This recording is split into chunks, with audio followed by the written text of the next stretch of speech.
The Neo-Babylonian Empire, also known as the Chaldean Empire, was a period of Mesopotamian history which began in 626 BC and ended in 539 BC. During the preceding 3 centuries, Babylonia had been ruled by the fellow Akkadian speakers and northern neighbours, Assyria. A year after the death of the last strong Assyrian ruler, Assurbanipal, in 627 BC, the Assyrian Empire spiraled into a series of brutal civil wars. Babylonia rebelled under Nabopolassar, a member of the Chaldean tribe which had migrated from the Levant to southeastern Babylonia in the early 9th century BC. In alliance with the Medes, Persians, Scythians and Cimmerians, they sacked the city of Nineveh in 612 BC, and the seat of empire was transferred to Babylonia for the first time since the death of Hammurabi in the mid-18th century BC. This period witnessed a general improvement in economic life and agricultural production, and a great flourishing of architectural projects, the arts and science.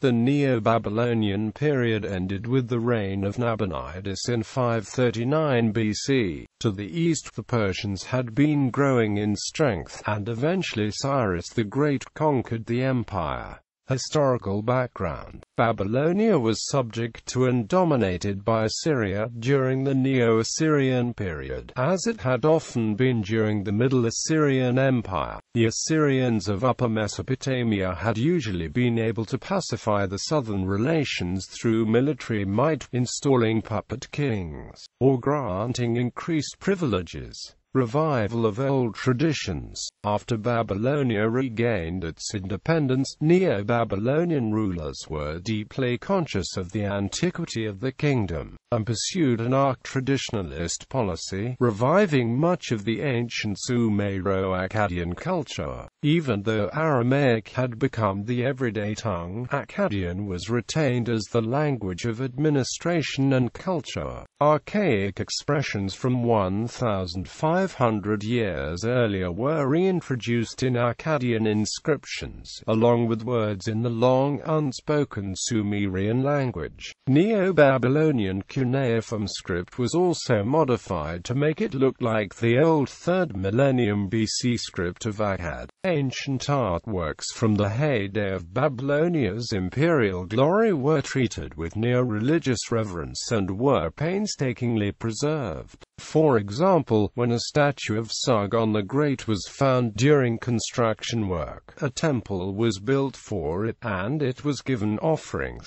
The story is told of how Nebuchadnezzar, in his efforts to restore the temple at Sippar, had to make repeated excavations until he found the foundation deposit of Naram sin of Akkad. The discovery then allowed him to rebuild the temple properly. Neo-Babylonians also revived the ancient Sargonide practice of appointing her royal daughter to serve as priestess of the moon god Sin. Cultural and economic life. Much more is known about Mesopotamian culture and economic life under the Neo-Babylonians than about the structure and mechanics of imperial administration. It is clear that for southern Mesopotamia, the Neo-Babylonian period was a renaissance. Large tracts of land were open to cultivation. Peace and imperial power made resources available to expand the irrigation systems and to build an extensive canal system. The Babylonian countryside was dominated by large estates, which were given to government officials as a form of pay. The estates were usually managed by local entrepreneurs, who took a cut of the profits. Rural folk were bound to these estates, providing both labor and rents to the landowners.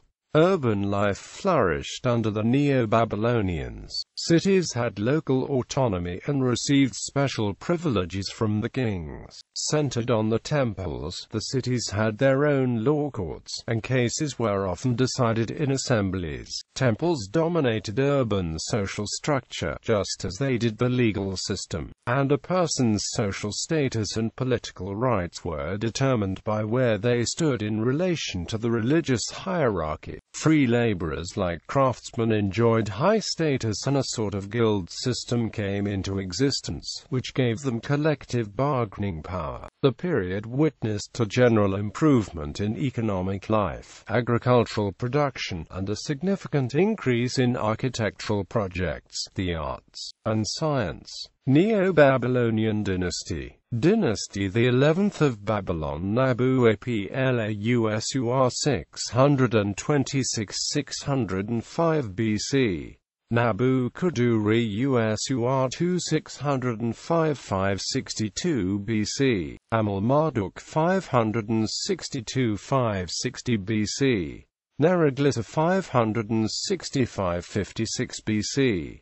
Labati-Marduk 556 BC.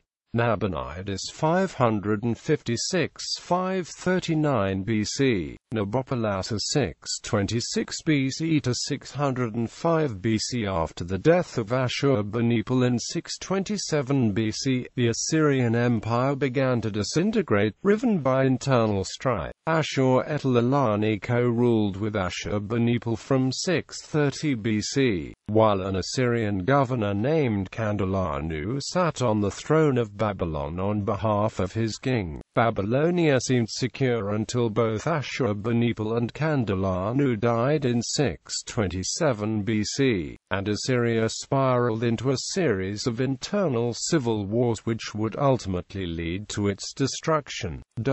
An Assyrian general, Sinshu-Mulishiya, revolted in 626 BC and declared himself king of Assyria and Babylon, but was promptly ousted by the Assyrian army loyal to King Assur-Etil-Ilani in 625 BC. Babylon was then taken by another son of Assurbanipal, Sin-Shai-Ishkun, who proclaimed himself king. His rule did not last long, however, and the native Babylonians revolted with the help of the migrant Chaldean tribe, led by the previously unknown Nabopolassar, who had made himself king of Chaldea in the far southeast of Mesopotamia. Nabopolassar seized the throne amid the confusion, and the Neo-Babylonian dynasty was born. Babylonia as a whole then became a battleground between King Assur-Etil-Ilani and his brother Sin-Shai-Ishkun, who fought to and fro over the region. This anarchic situation allowed Nabopolassar to stay on the throne of the city of Babylon itself, spending the next 3 years undisturbed, consolidating his position in the city. However, in 623 BC, Sin-Shai-Ishkun killed his brother the king in battle at Nippur in Babylonia, seized the throne of Assyria, and then set about retaking Babylon from Nabopolassar. Nabopolassar was forced to endure Assyrian armies encamped in Babylonia over the next 7 years. However, he resisted, aided by the continuing civil war in Assyria itself, which greatly hampered Sin-Shai-Ishkun's attempts to retake the parts of Babylonia held by Nabopolassar. Nabopolassar took Nippur in 619 BC, a key center of pro-Assyrianism in Babylonia, and by 616 BC, he was still in control of much of southern Mesopotamia. Assyria, still riven with internal strife, had by this time lost control of its colonies,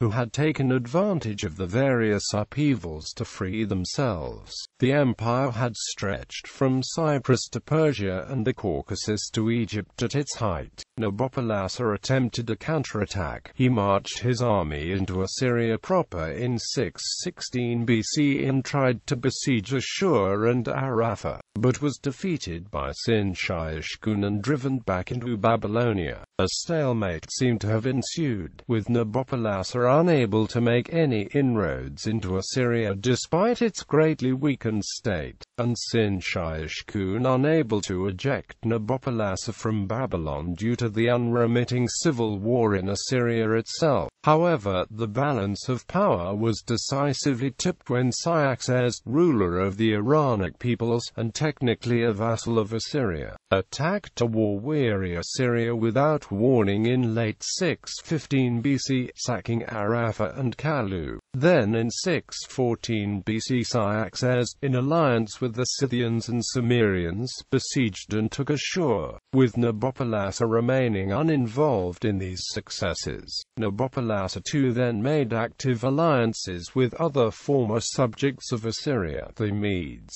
Persians, Scythians and Cimmerians. During 613 BC the Assyrian army seemed to have rallied and successfully repelled Babylonian, Median and Scythian attacks. However, in 612 BC Nabopolassar and the Median king Cyaxares led a concentrated coalition of forces including Babylonians, Chaldeans, Medes, Persians, Scythians and Cimmerians in an attack on Nineveh. The size of the forces ranged against Assyria in its weakened state proved too much, and after a bitter 3-month siege, followed by house-to-house fighting, Nineveh finally fell, with Sin-Shai-Ishkun being killed defending his capital. An Assyrian general, Assurbanipal, became king of Assyria amid the fighting. According to the Babylonian Chronicle, he was offered the chance to bow in vassalage to the rulers of the alliance. However, he refused, and managed to fight his way free of Nineveh and set up a new capital at Haran. Nabopolassar, Cyaxares, and their allies then fought Assurbanipal for a further 5 years, until Haran fell in 608 BC. After a failed attempt to retake the city, Assurbanipal disappeared from the pages of history. The Egyptians under Pharaoh Necho II had invaded the Near East in 609 BC in a belated attempt to help the former Assyrian rulers.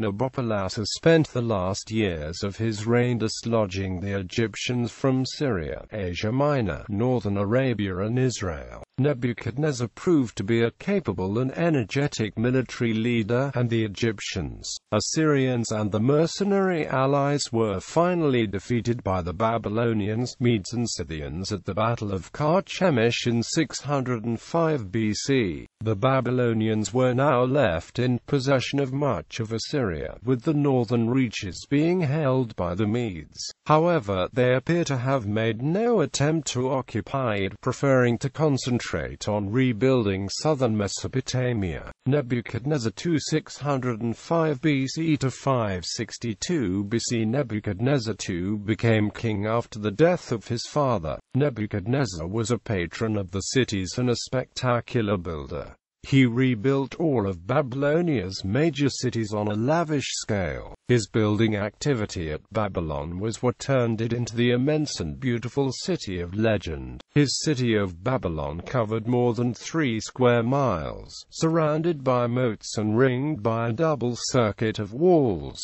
The Euphrates flowed through the center of the city, spanned by a beautiful stone bridge. At the center of the city rose the giant ziggurat called Tai-moi-akaun-puis, House of the Frontier between heaven and earth, which lay next to the Temple of Marduk. Nebuchadnezzar II conducted successful military campaigns in Syria and Phoenicia, forcing tribute from Damascus, Tyre and Sidon. He conducted numerous campaigns in Asia Minor, in the land of the Hatti. Like the Assyrians, the Babylonians had to campaign yearly in order to control the colonies. In 6001 BC, Nebuchadnezzar II was involved in a major, but inconclusive battle against the Egyptians. In 599 BC, he invaded Arabia and routed the Arabs at Kedar.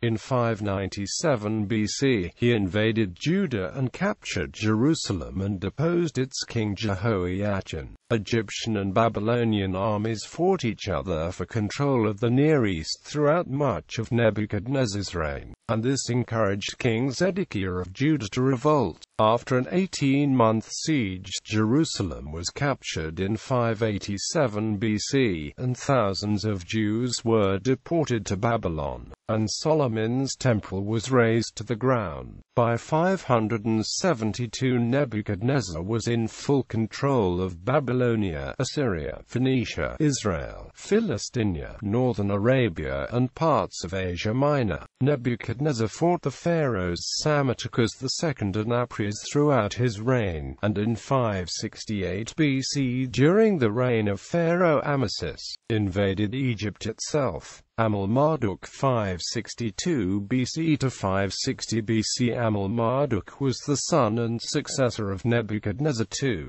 He reigned only 2 years. According to the biblical Book of Kings, he pardoned and released Jehoiachin, king of Judah, who had been a prisoner in Babylon for 37 years, allegedly. Because Amel-Marduk tried to modify his father's policies, he was murdered by Neriglissar, his brother-in-law. Neriglissar 560 BC to 556 BC. Neriglissar appears to have been a more stable ruler, conducting a number of public works, restoring temples, etc. He conducted successful military campaigns against Cilicia, which had threatened Babylonian interests. Neriglissar, however, reigned for only 4 years, being succeeded by the youthful Nabashi-Marduk. It is unclear if Neriglissar was himself a member of the Chaldean tribe, or a native of the city of Babylon.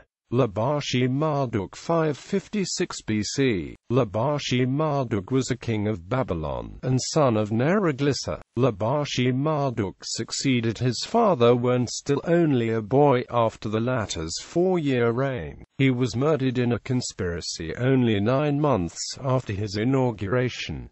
Nabonidus was consequently chosen as the new king. Nabonidus 556 BC to 539 BC. Nabonidus's noble credentials are not clear, although he was not a Chaldean but from Assyria in the city of Haran. He says himself in his inscriptions that he is of unimportant origins. Similarly, his mother Adagapi, who lived to high age and may have been connected to the temple of the Akkadian moon god Sin in Haran, in her inscriptions does not mention her descent. His father was Nabopolassar, a commoner. For long periods he entrusted rule to his son, Prince Belshazzar. He was a capable soldier but poor politician. All of this left him somewhat unpopular with many of his subjects, particularly the priesthood and the military class. The Marduk priesthood hated Nabonidus because of his suppression of Marduk's cult and his elevation of the cult of the moon god Sin. Cyrus portrayed himself as the savior, chosen by Marduk to restore order and justice.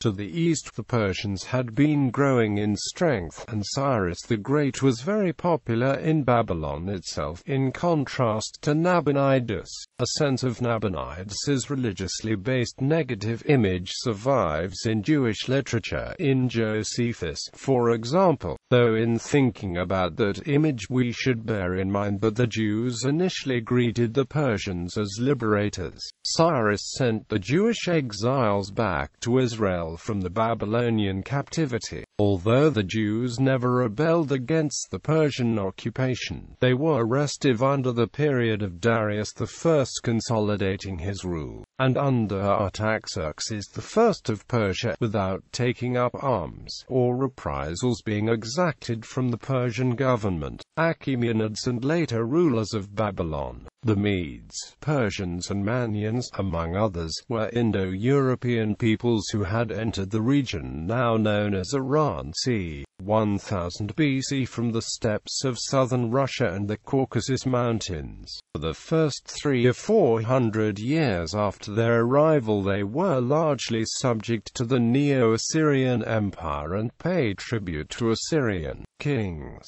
After the death of Assurbanipal they began to assert themselves. Media had played a major part in the fall of Assyria. Persia had been subject to Media initially, However, in 549 BC Cyrus, the Achaemenid king of Persia, revolted against his suzerain Astyages, king of Media, at Ecbatana. Astyages' army betrayed him to his enemy, and Cyrus established himself as ruler of all the Iranic peoples, as well as the pre-Iranian Elamites and Gutians.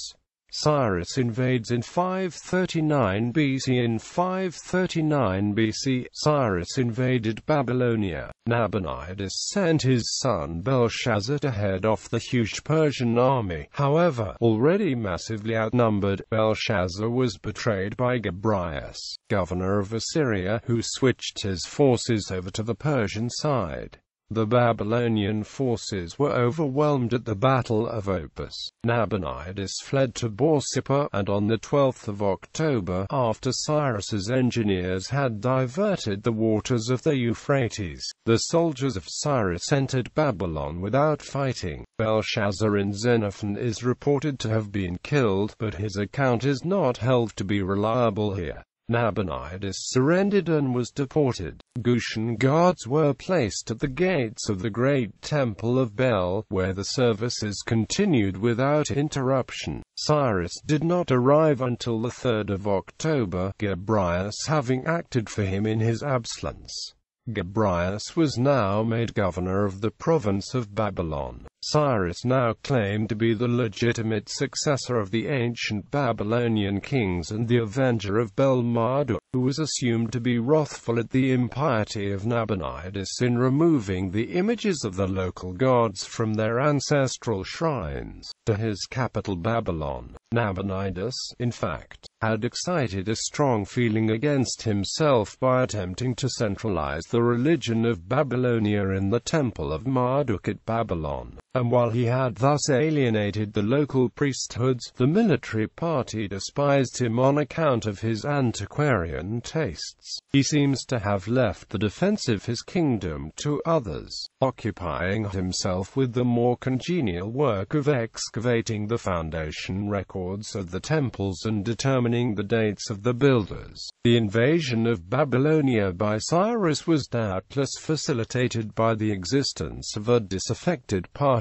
in the state, as well as by the presence of foreign exiles like the Jews, who had been planted in the midst of the country. One of the first acts of Cyrus accordingly was to allow these exiles to return to their own homes, carrying with them the images of the gods and the sacred vessels. The permission to do so was embodied in a proclamation, whereby the conqueror endeavored to justify his claim to the Babylonian throne. The feeling was still strong that none had a right to rule over Western Asia until he had been consecrated to the office by Bel and his priests, and, accordingly, Cyrus henceforth assumed the imperial title of King of Babylon. Babylon, like Assyria, became a colony of Achaemenid Persia. After the murder of Badu by Darius, it briefly recovered its independence under Nidintabel, who took the name of Nebuchadnezzar III, and reigned from October 521 BC to August 520 BC, when the Persians took it by storm. A few years later, in 514 BC, Babylon again revolted and declared independence under the Armenian king Araka. On this occasion, after its capture by the Persians, the walls were partly destroyed. Ės-Aguila, the great temple of Bel, however, still continued to be kept in repair and to be a center of Babylonian patriotism. End of Persian rule. Babylon remained a major city until Alexander the Great destroyed the Achaemenid Empire in 332 BC. After his death, Babylon passed to the Seleucid Empire, and a new capital named Seleucia was built on the Tigris about 40 miles north of Babylon. Upon the founding of Seleucia, Seleucus I Nicator ordered the population of Babylon to be deported to Seleucia, and the old city fell into slow decline. The city of Babylon continued to survive until the 2nd or 3rd century AD. An adjacent town developed which is today the city of Hilla in Babylon province, Iraq. Babylonia remained under the control of the Parthians, and later Sasanians until about 640 AD, when it was conquered by the Islamic Rashidun Caliphate. It continued to have its own culture and people who spoke varieties of Aramaic, and who continued to refer to the country as Babylon or Iraq. Some examples of the cultural products are often found in the Mandean religion, and the religion of the Babylonian prophet Mani. For the 1st and 2nd centuries AD, the Assyrians and Babylonians began to adopt Christianity, and the province of Babylon became a seat of a bishopric of the Church of the East until the 17th century. Neo-Aramaic speakers exist today as a small minority only in northern Iraq.